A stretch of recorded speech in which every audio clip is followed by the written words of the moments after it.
Howdy. So we're starting the recording now. Hey. So guys, welcome. We are, for the first 50 minutes, we're going to be reviewing content. And as you have questions, please put it in the chat box, or you can unmute and ask your question. If I'm doing screen share, I may not see everything in the chat right away, but I'll leave the last portion of the session to answer any questions that you have, and we'll get rocking here. So just a few things. This time of year, AP Euro students tend to get a little stressed out because this is a detail-rich course, y'all. You've been hearing about personal lives of kings and queens, you've been looking at art, you've been looking at maps, and this course is awesome because it's not just looking at dead leaders, it's looking at what people ate, it's looking at gender, it's looking at culture, it's looking at changes in technology. So don't get stuck researching and looking at just the kings. We want to also talk about those other aspects of the story. So keep in mind also, as I shared with my students today, that ultimately College Board wants you to understand why big events are happening and what those big events will cause later. Okay, so like, for example, we need to understand why World War II was fought and why people flocked to Hitler. Why did Hitler appeal to people? Why did Mussolini appeal to people? Mussolini and Hitler, they were terribly popular. They didn't seize power in a coup d'etat. Hitler was elected. So we want to understand why the war happened and then what the war caused later on. You're not going to see questions about, tell me about the Battle of Stalingrad, so specific battles, don't get caught up in the minutia of it all. Kids have also asked for dates. It's more important in Euro that we understand time periods. Like, I need to understand how the Enlightenment would have caused the era of like the French Revolution. So if I don't understand the Enlightenment, I don't know why these peasants are mad, right?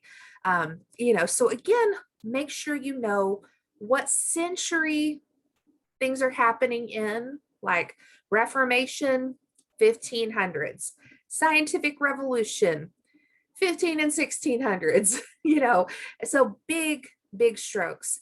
I will share also, before we get rocking with my period review, that over the past few years, I'm just going to be honest with y'all, College Board has gone with some of the greatest hits for essay questions.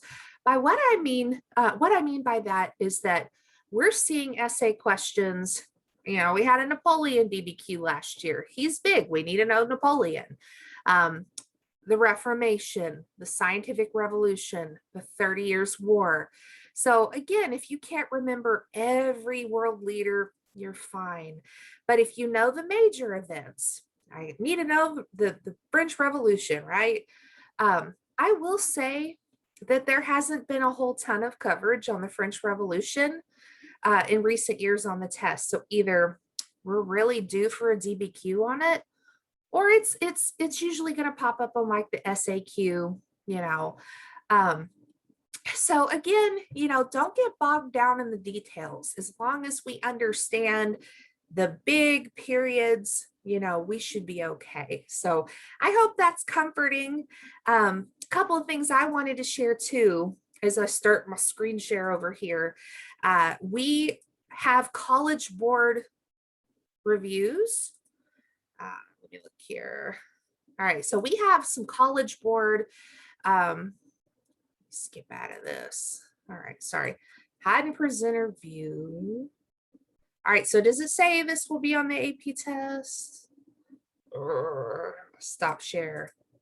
Okay, so I'm trying to do some screen share here real quick. So College Board is posting some wonderful videos every single day, and I definitely recommend that you guys check those out. Todd Beach and Katie Lancy are hosting a lot of those. Todd's actually written a lot of the DBQs we've had on recent tests. So if you're wondering, hey, are the College Board videos worth the time? I think they are. You don't have to watch them all.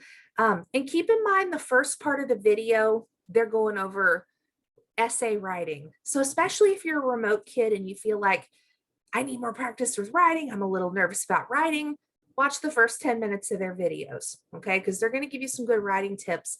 And they're both question leaders on the AP test. So any coaching that they give you, go with their advice.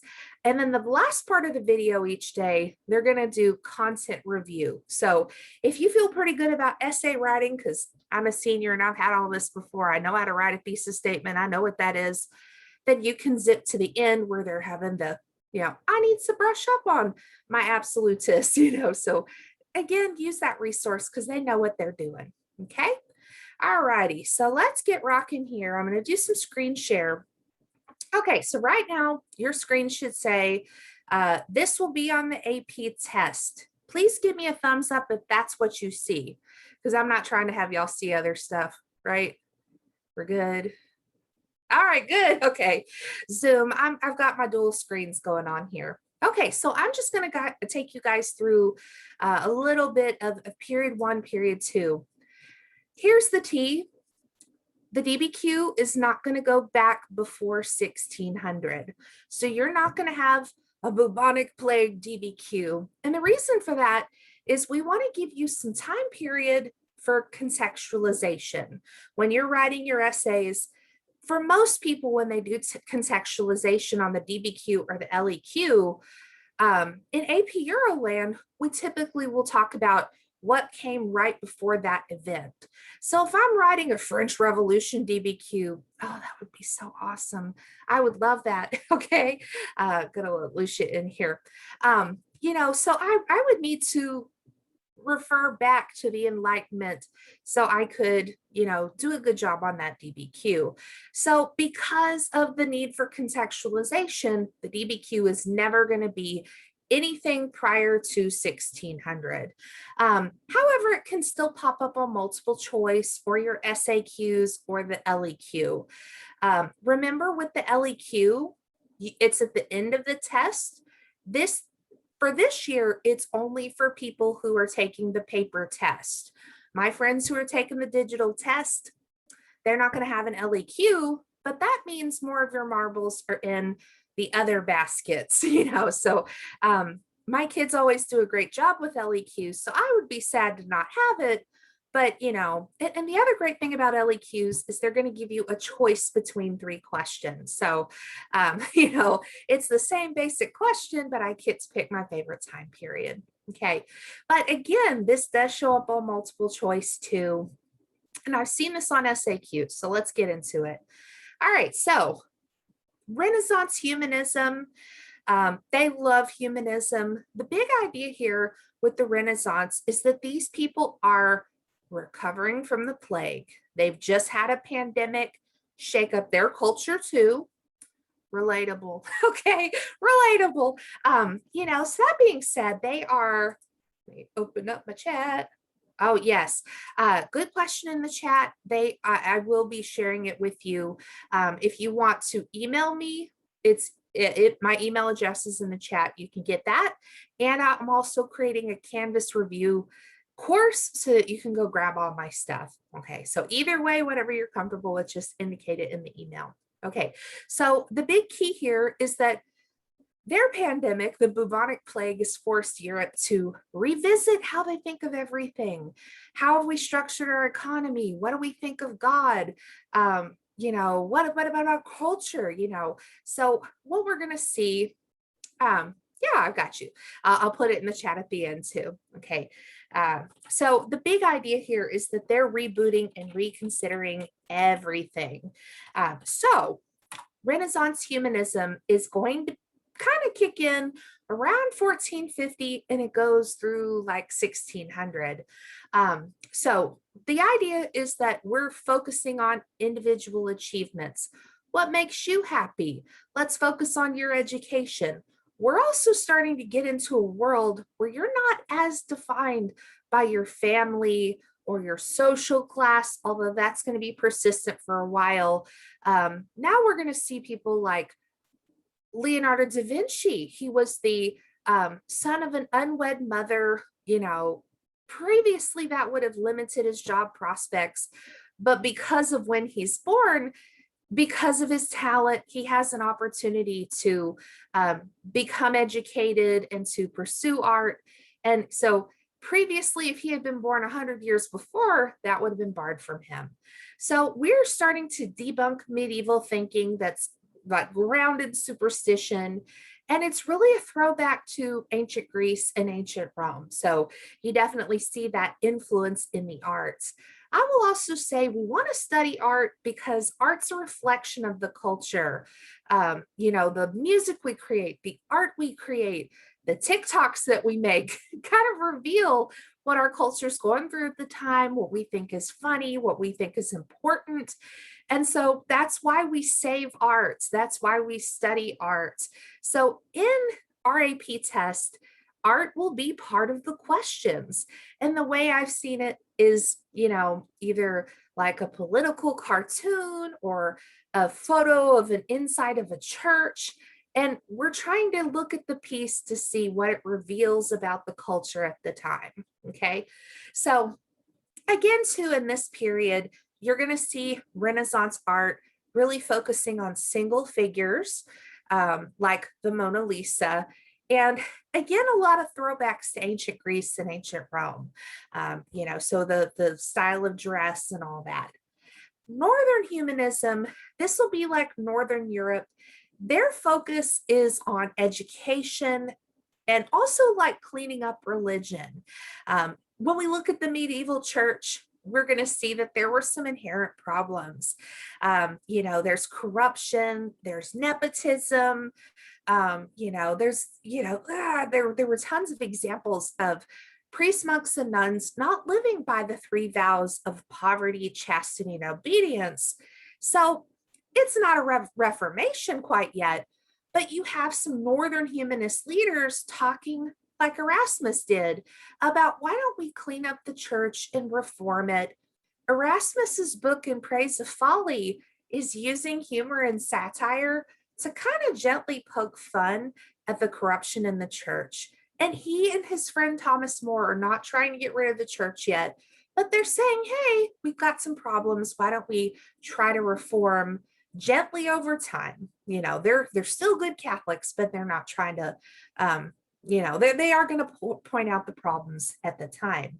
And again, they favor education. This is where you get like the classical educational traditions where you've got to have science, you've got to have social studies. It's good to know an instrument or take choir, our tradition of having all these electives so you're a well-rounded student, that comes from this era. Okay. And that's where we get like, the idea of the Renaissance man, somebody like Henry VIII. Henry VIII jousted, he played tennis, he wrote poetry, he wrote songs for baddies, he was a published author. He was very, very accomplished. And that was kind of the manly ideal, or the ideal for people back then, is that you were good at many, many things. Okay. And a lot of these humanists say, you know what? God gave us potential. It's on us to use it. If you're given a talent, you should use it. Okay. Machiavelli, one of the founders of modern Western political science. I think Machiavelli can be misunderstood. I urge you to read The Prince. It's only like 80 pages. It's free on public access. Like you can Google it and find the whole book. But he kind of gets a bad rap as, oh, it's better to be feared than loved. He's saying if you're the president, you have to be willing to deploy the missiles if the situation requires it. Like if you're wishy-washy, like Louis the 16th, oh, I need advice, oh, I'm so nervous, the leadership maybe isn't for you. If you're an effective leader, you're not going to make people happy all the time. And if everybody likes you, you're probably not doing your job. That if everyone loves you, you're probably a really nice flat doormat. So he points out in his book, he considers Ferdinand of Spain to be the ideal leader because he doesn't trust people, right? He keeps his friends close and his enemies closer. So I need to know what people are doing. But he also makes some overtures to the business community. He goes to some guild meetings. He's pragmatic. I think pragmatic is the word to use. And he's also willing to get his hands dirty. If we can be loved, who doesn't want to be loved? But at the end of the day, that's your daddy, right? So I think Machiavelli's a little misunderstood sometimes, but it makes for some interesting insight into leadership and those qualities we want if we're voting for a class president. At the end of the day, that person needs to be able to make some decisions so we can have rock and prom. Okay. Speaking of Ferdinand and Isabella, this is the start of our Habsburg story. Okay. The Habsburg family is woven throughout pretty much our entire course, and they are the most Catholic kings. This connects to AP World. What we basically need to know is that they're unifying Spain. They have a political marriage. They're coming together as joint monarchs.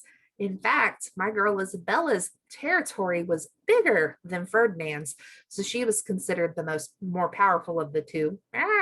But we're going to see that they're taking back and reconquering or reconquista, that they are taking back Spain for Christianity. The problematic stuff comes in that they are religious extremists. They're not, oh, honey, live and let live. If you are in Spain, if you're Jewish, if you're Muslim, you convert to Catholicism or you get out. Okay. Now, here's the issue. There were lots of people, and remember, Spain had been partially controlled by the Muslim leaders for like 500 years. At that time, the Muslim leaders were like, honey, you do you. They kind of viewed all three of those faiths as fellow people of the book. At the end of the day, they're all worshiping the same God. And, they all have different approaches behind that, of course. But, it was kind of a live and let live policy. You had cities, for centuries where Jews, Christians, and Muslims lived and did business, and it was fine. So again, many of these folks, they've lived in Spain for 400 or 500 years. They have deep family roots there. And so some of them are going to convert to Catholicism. But how do we know they mean it? And this is where Ferdinand and Isabella are going to create the notorious Spanish Inquisition. Okay. I'm going to point out that they're not going after just anybody. They tended to target the prosperous families, because if you were executed for heresy, the state can seize your stuff. So it's not worth going after like the poor and the middle class Jewish families. They're going after the big fish, right? I'm also going to put that they funded Columbus's voyage. In this course, there is definitely going to be some conversation about exploration. We need to know about that. But, again, too, the idea will become Europe needs some colonies, the idea of mercantilism. We need products from our colonies to support the mother country, to enrich the mother country. And that process starts here. I'm also going to point out, read up on Columbus. I just finished a grad school course on Columbus, and I'm like, woo, but Ferdinand and Isabella ended up recalling him to Spain to answer for himself. So you can read up on that on your own. But we're seeing the start of a very brutal process of the subjugation of the native people in the New World. Okay. So yeah, there are some communities that intermarry with the Native Americans and have families, and, the French especially, they're here for fur.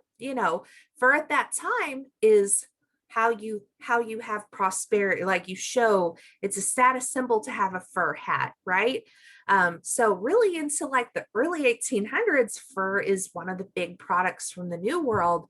And especially France figured out, if we partner up with the natives, they know the great hunting spots. Like, we're going to not make an enemy of these folks who can help me out. So just be aware that that's a whole process. Martin Luther, let's get into the Reformation. They love Martin Luther on the AP test. Wink, wink, nudge, nudge. You're going to see some Reformation probably. It's very popular for the SAQ. It's very popular for the LEQ. So I would definitely be sure you know about at least Luther and Calvin. Luther is, again, going to be posting his list of problems or the 95 Theses on the church door in Wittenberg. Initially, he's not trying to break up the church. He's trying to make a list of, hey, dude, we should fix these things, right? Of course, the better approach is probably to go to your boss and not blast him on Facebook, but Martin Luther wasn't known for his subtlety, right? So he is ultimately kicked out or excommunicated from the church. This is a big deal because you're going to hell. That was very much the view. So they didn't take it lightly. It wasn't like, maybe this church isn't for you. The view was, sorry, this is the worst thing that could happen to you. So he went on to create the Lutheran Church. The Lutheran Church is, I grew up Lutheran, so I'm going to call it Catholic light.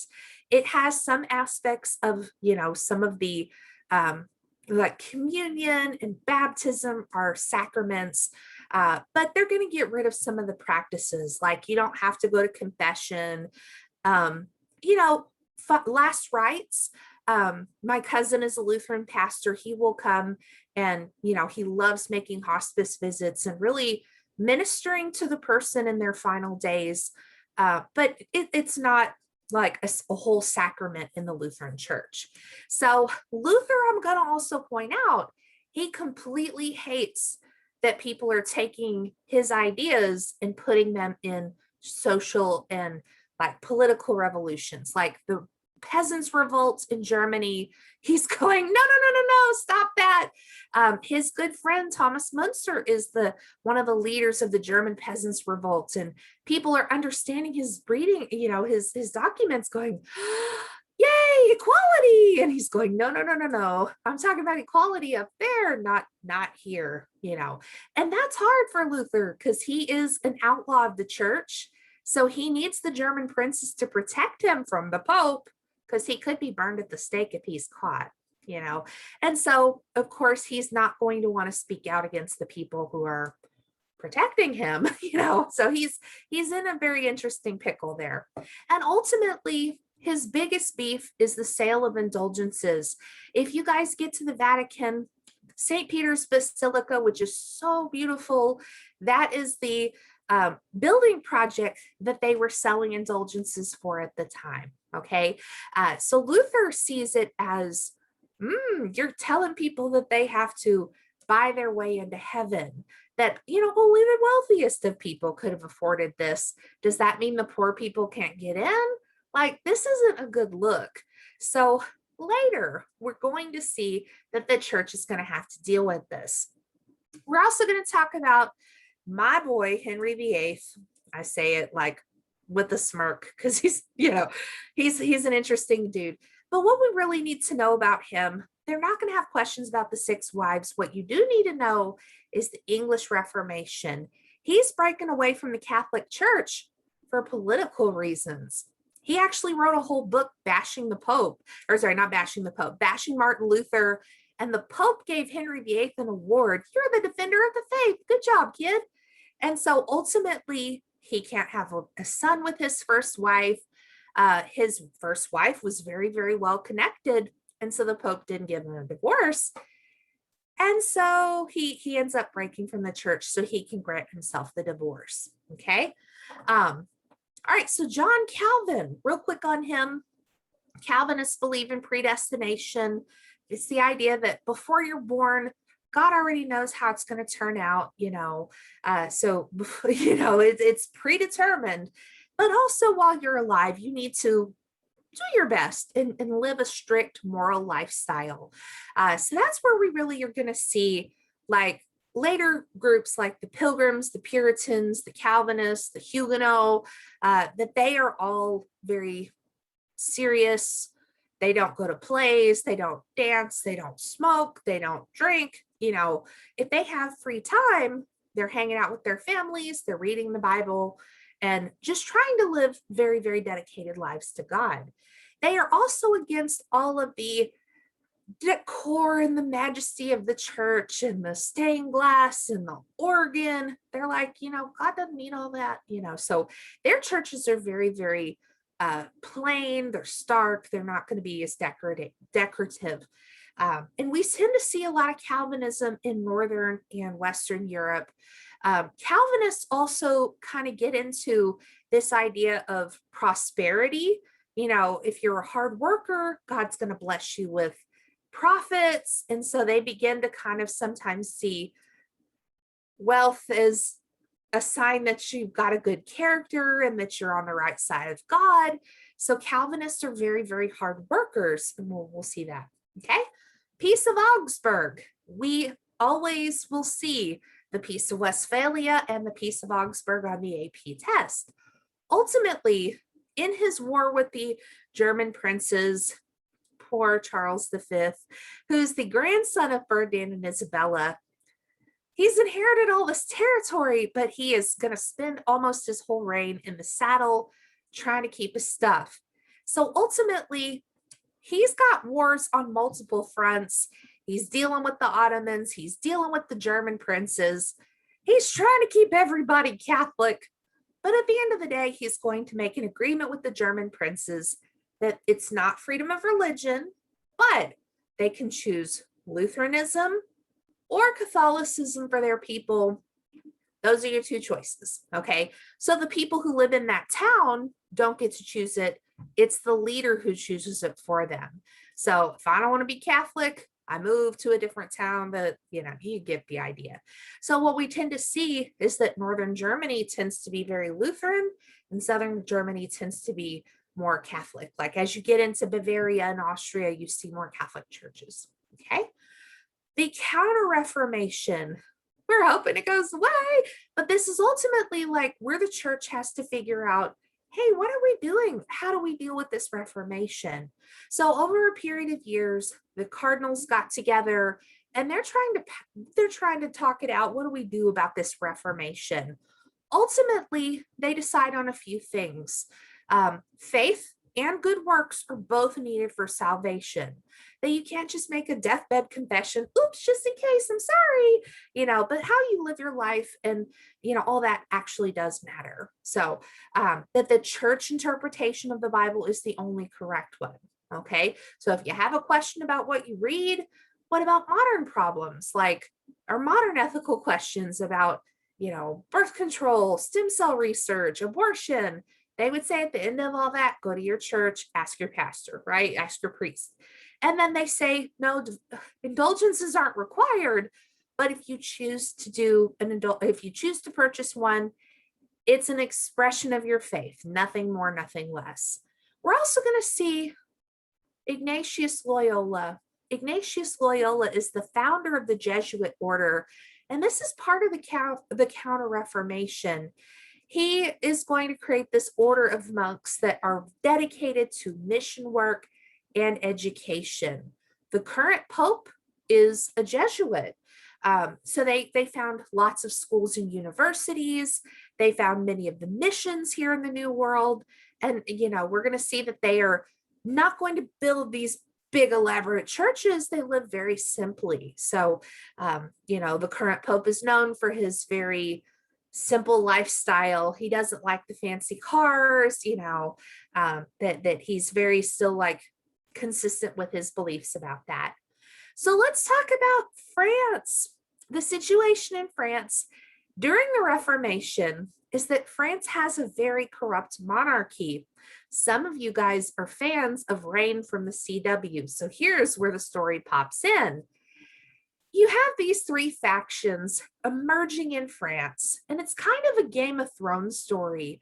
You've got the Valois family with the matriarch who is my girl, Catherine de' Medici. She's not popular because she's a very Cersei Lannister kind of person. That's her reputation anyway. She is an Italian princess, so she's one of those Italian Medicis, right? And she also has survived her husband, and all three of her sons will become kings. But all three of her sons, once again, like Cersei Lannister, are either sick or they've got mental health problems. And so she's really the power behind the throne. And according to legend, she likes to poison her enemies. Anyway, she's not popular. Then you have the Guise family to the north, who are very strict Catholic. They're known for, being very steadfast in their faith, and they have the support of the Pope.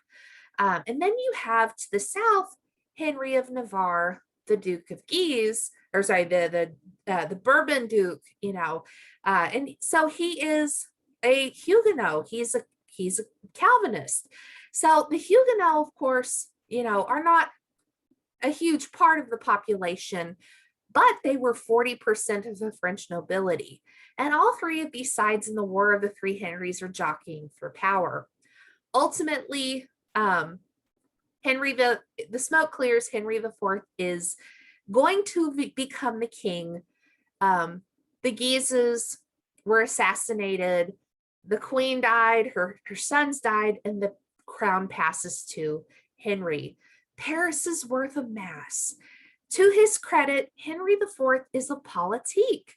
Politiques are kings who are willing to compromise for the greater good, right? Like, it may not be what I would choose, but it's for the peace of my people, so I'm down with it.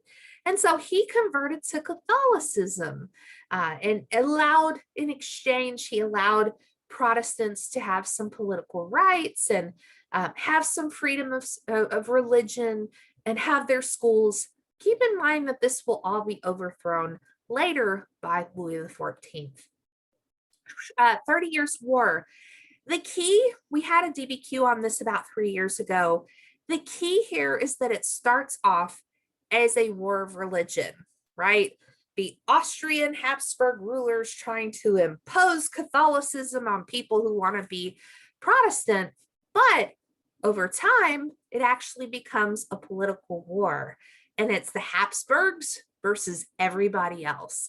And it's an interesting time because you see other Catholic countries like France, like Cardinal Richelieu, like piling on the Habsburgs. Catholics fighting Catholics for political reasons. They're trying to gain land, they're trying to get clout. And so it starts off as a religious war, but it morphs into, let's go beat up some Habsburgs. It's political. So the Peace of Westphalia is going to settle the 30 Years' War. We're going to see some land change hands, including that Alsace-Lorraine territory. So we're actually setting up beef between France and Germany already. Germany was pretty wrecked after this war.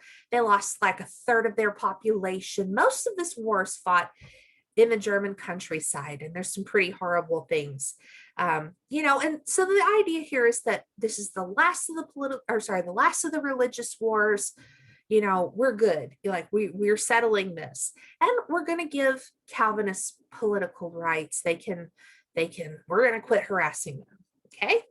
So let's talk a little bit about period 2, the Dutch. The 1600s is the Dutch Golden Age. The Dutch stay in their lane pretty well. They are willing to fight wars to protect their access to trade and so forth, but they don't want to get involved in a war just for petty reasons or for ego, like some monarchs we talk about. So it's actually a really nice time to live in the Netherlands. I always joke, if I had the Doctor's TARDIS from Doctor Who and I could go back in time, I'd probably avoid the 1600s altogether, because the plague comes back. We've got all these, I'm saying out. But, if you have to land somewhere, the Netherlands is not a bad place. They had a higher standard of living. They actually had rights for women, like women could inherit their husband's property and their husband's businesses. And they had religious toleration. So for many years, this was one of the few places in Europe where Jewish people were allowed to live and prosper. And it enriched the community because they brought education, they had job skills, like they were an asset to the community. And unfortunately, that's a theme throughout the course. We talked about the Jewish diaspora in world history much more so, but again, too, throughout Euro, not just with World War II, but many countries will ostracize and attack their Jewish populations or expel them. And that happens throughout time. And a lot of times, political leaders are scapegoating them for political points. They're hitting on people's fears. It's a sad story. Amsterdam is also going to be the FedEx of Europe at the time. They had an amazing shipping fleet, and people are willing to do business with them because they're not necessarily always trying to set up colonies per se. They want settlements where they can refuel, but they're not trying to like transplant their population or anything like that. We're also going to see in their arts that they focus on everyday people. So there's a lot of realism here. So we're going to see map makers, we're going to see money counters, like there's all kinds of like common people. Louis the 14th becomes the King of France at age 5. And that's the thing about the Bourbon dynasty. They either live a super long time or they die in their 20s, right? So in a 100 years, you only see like a small number of kings because they tend to reign a long time.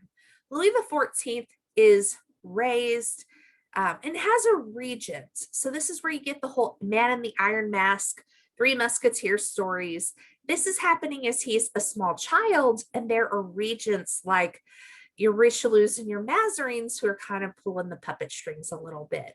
When he grows up and he's able to take his majority, he's going to start wars. He's going to also build Versailles.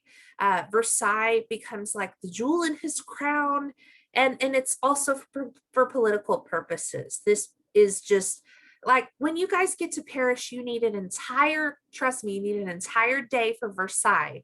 You can actually rent a little Segway because it's so big. You need a little help getting around because it's just so massive. But his plan is to have all the nobles live with him for part of the year. So once again, I can keep my friends close, my enemies closer. During his reign, we're also going to see that he and Colbert, his finance minister, start like putting a pinch on the colonies.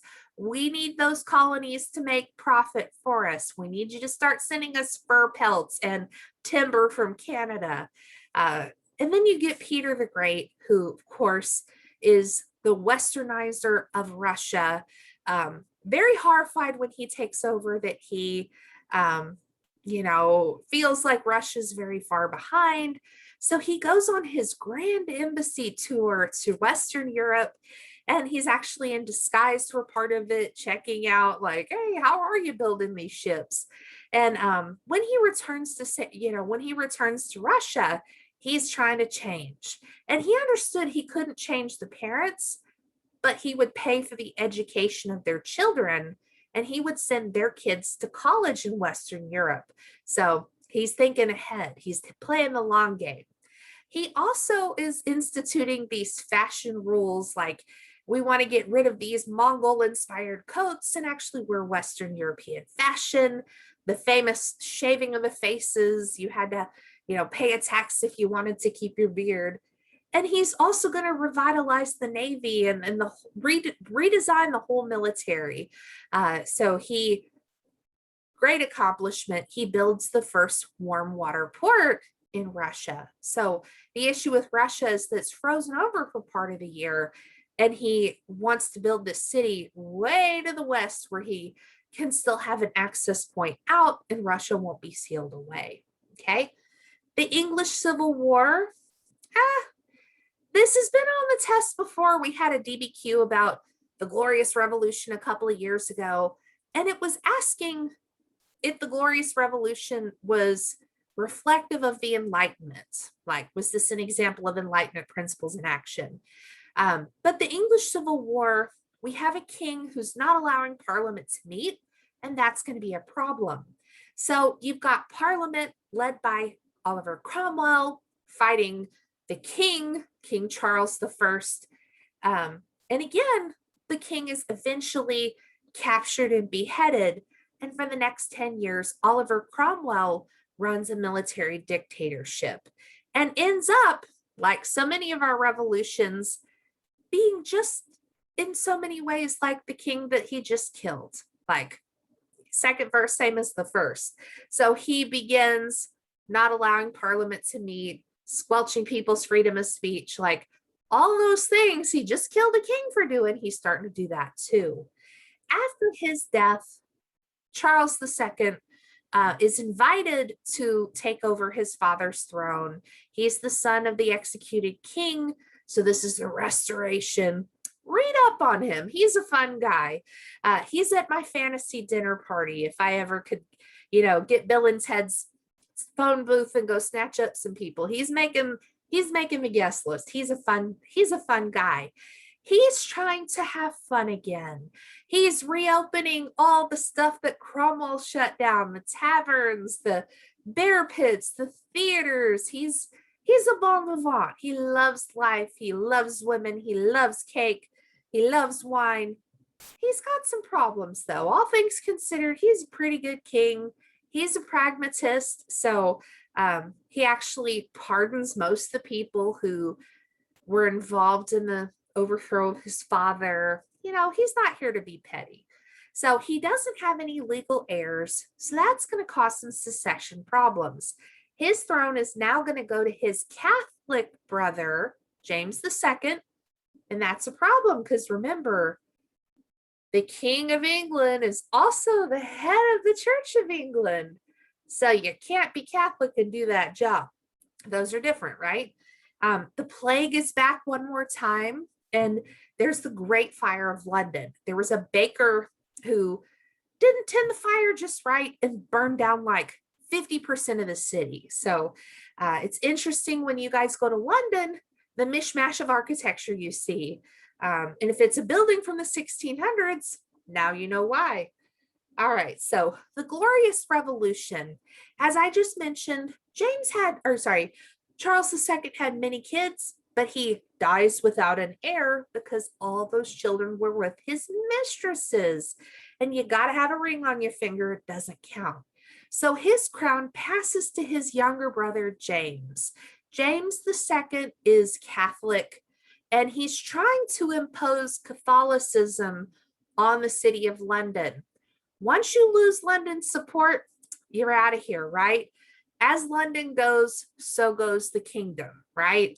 So he ends up having to abdicate. It's peaceful though. He is now leaving his throne to his adult daughter, Mary, and her husband, William of Orange.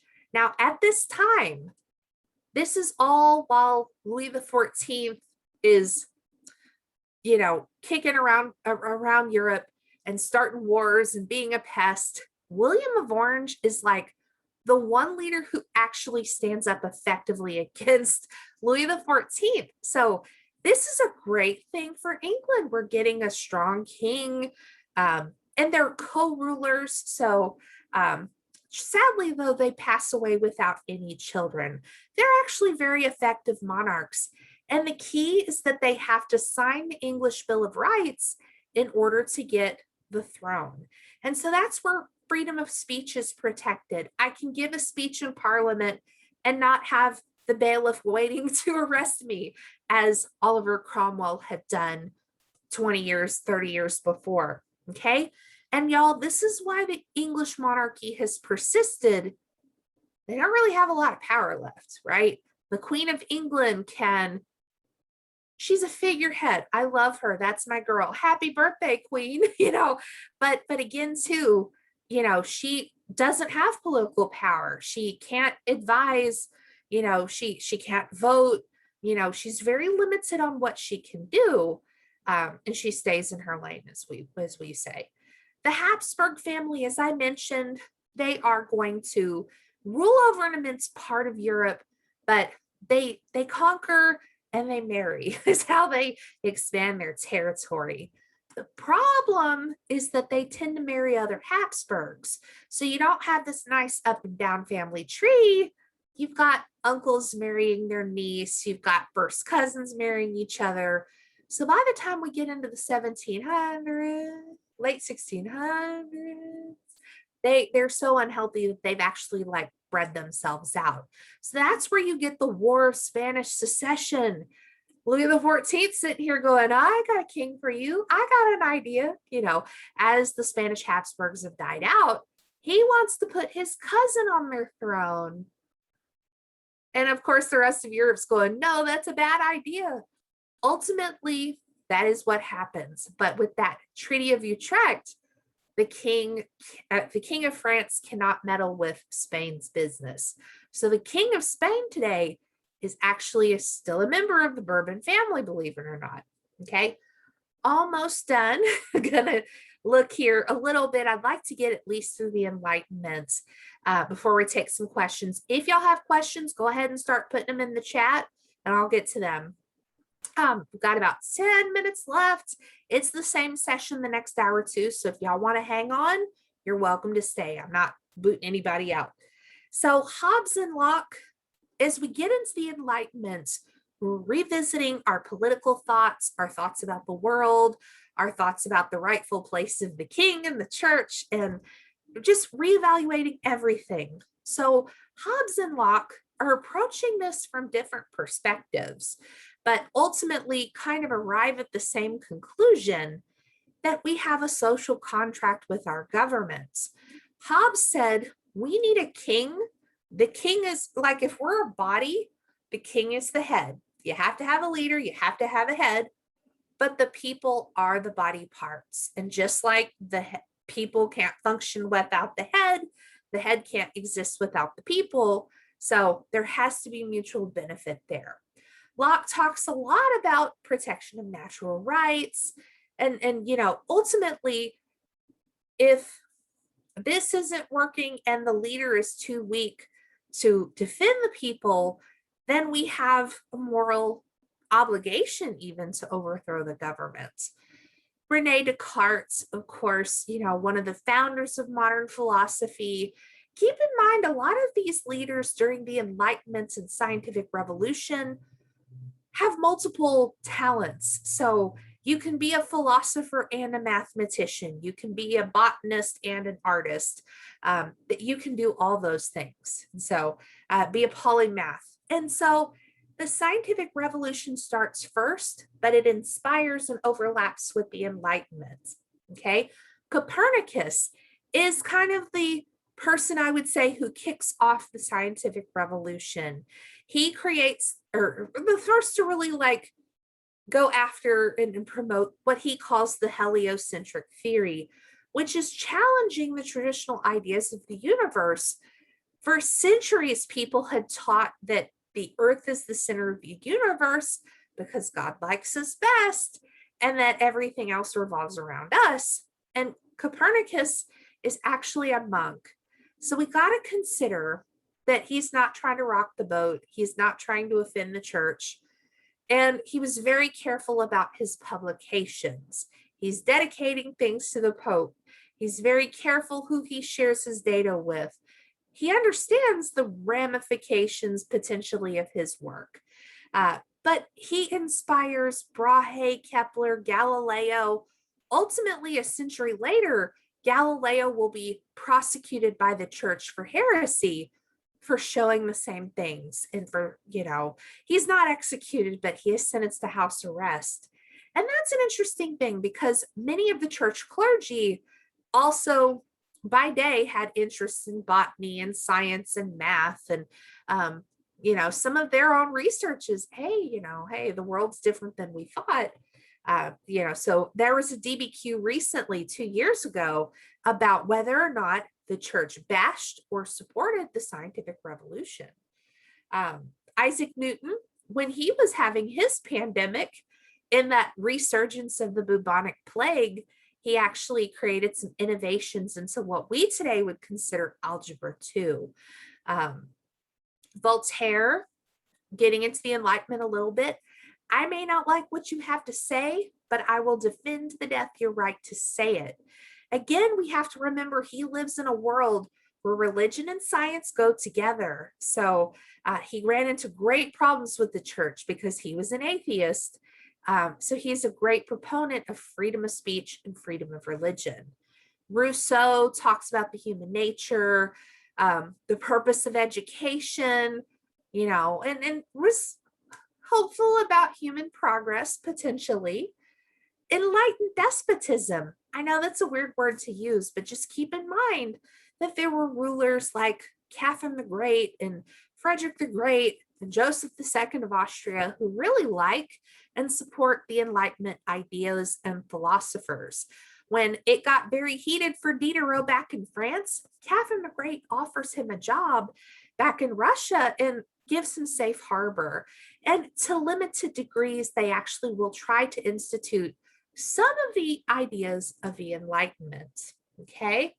All right, so getting to the French Revolution real quick. I know we've just got a few minutes left. If you have questions, put them in the chat. I'm trying to wrap it up. I just get excited about these stories. Again, they're concerned that we understand why big things happen. So I would see a question like, share with me the causes of the French Revolution. Why did people flock to this idea? And then the impacts of the French Revolution. So the Ancien regime was all about the old world, defending the great chain of being, the idea that there's God, then the king, then everybody else. And so one thing the French want is equality. They want stable jobs. They want a better economy. They want the opportunity for social mobility. And in the tennis court oath, when we start getting into like the start of this revolution, they weren't immediately trying to guillotine the king. They wanted the king to be a constitutional monarch and partner with them. They want liberty, equality, and brotherhood. When you guys travel to France, take a look at the official buildings, City Hall, the neighborhood library, your high school. They will all have liberty, equality, fraternity over the door, because that still is the goal of the government, is to promote those ideals. Of course, it goes a little bit haywire. As we get Robespierre, you have a classic example of the absolute power corrupting absolutely. Ooh, he begins, guillotining people. At first, this was an attempt at equality because we're not changing the method of death. If you're the king, you get the light way. If you're a peasant, you get the painful. It's just a guillotine for everybody. He also changes in upends French society. He's de-Christianizing the country. So remember, it's also a revolution against the church.